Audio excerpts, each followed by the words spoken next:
Hi there, welcome. My name is Jason, and today I'm going to talk to you about a plant called Rhipsalidopsis gaertneri. I may have pronounced that correctly, hopefully, maybe not. This is also the Easter cactus. It's very similar to the Christmas and the Thanksgiving cactus. The biggest difference is the flowers, and here are the flowers. Absolutely stunning. I would say this is the cool factor about this plant. These flowers look like they're absolutely like glowing from the center. And this plant blooms around Easter, and that's why they call it the Easter cactus, whereas the Thanksgiving and the Christmas cactus bloom in their corresponding seasons. Those are both varieties of Sclerotinia. This is Rhipsalidopsis. They're all epiphytes, and they grow underneath the canopies of trees in tropical rainforest, where they collect nutrients from the debris that falls on them. Their roots are solely to mount themselves to the tree. They are non-parasitic, making them, I don't know, they're such a cool plant.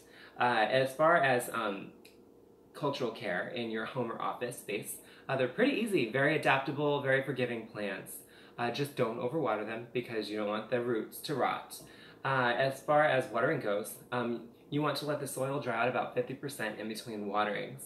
If you have this plant placed in a little bit lower lit area, not too low lit because you don't want the bright and direct light, you're going to want to let the soil dry out about 70 to 80% in between waterings. If you do have this in the more brightly lit room, the 50% dryness in between waterings is perfect. As far as fertilization goes, you're going to want to fertilize this plant once a month, summer through fall, with an all-purpose indoor plant fertilizer. I like to stagger this with an epiphytic fertilizer, either that's been formulated for orchids or Tillandsia, because epiphytic fertilizers are formulated specifically for epiphytes. So I feel as though the nutrient value of those is very useful to this plant.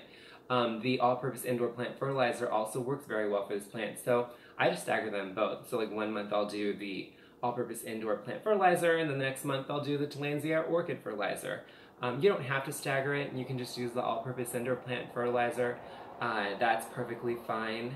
So you're going to want to do that summer through fall, and then when it comes to winter, you're going to want to let this plant go through a period of dryness. And so you're going to reduce your waterings down to, you want the soil to dry out almost completely in between waterings when it comes that time of year. That will signal to this plant that winter is here, because in the tropical environment that it comes from, the humidity levels drop in the winter. Also in the fall, when you begin that watering regimen, you want to, if this is not already placed in a very close proximity to a window, you want to move it closer to a window. That way, that little bit of chill that comes from the window from the coldness outside, this plant can feel it. It also makes it more aware of the shorter days and the longer nights.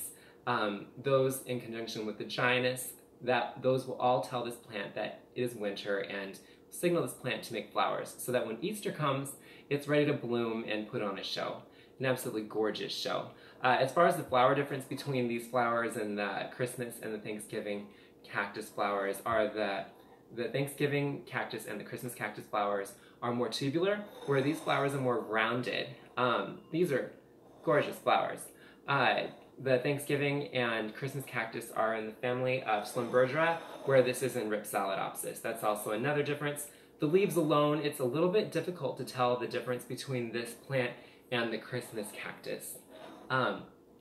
That's why the blooms are one of the sure ways of telling the difference. As far as repotting goes, I like to use a 4 to 6 inch pot for this plant. And you want to use an all-purpose indoor plant potting soil, or a succulent soil that's been amended with a little bit of peat moss for water retention. Both soils provide good aeration and are great choices for this plant.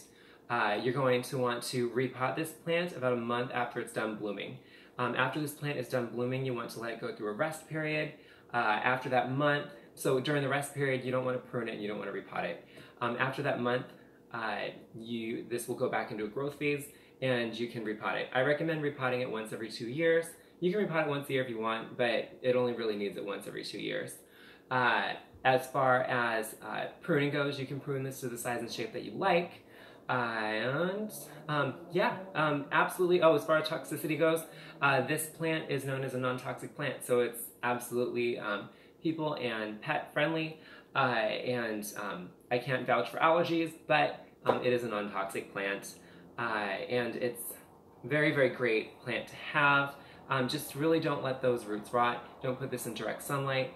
And so yeah, just don't overwater. You don't have to get it perfect. When it comes to watering, just do a little lift test. Once you've watered the soil, it's saturated. So when you do a lift, you'll know what the weight is after you've watered it. And then when you come back, you'll know the difference. So that you can follow those different regimens based on where you place the plant when it comes to watering. But yeah, that's about it. If there's any questions that I haven't answered in this video, please feel free to leave those in the comments below. And if you have any requests on different plants, please feel free to leave that in the comments below as well. If you like this video, please click that like button. Please subscribe. Please follow me. Thank you so much for spending your time, and I hope that you've learned more about this amazing plant called Rhipsalidopsis. My name's Jason. Thanks so much for hanging out.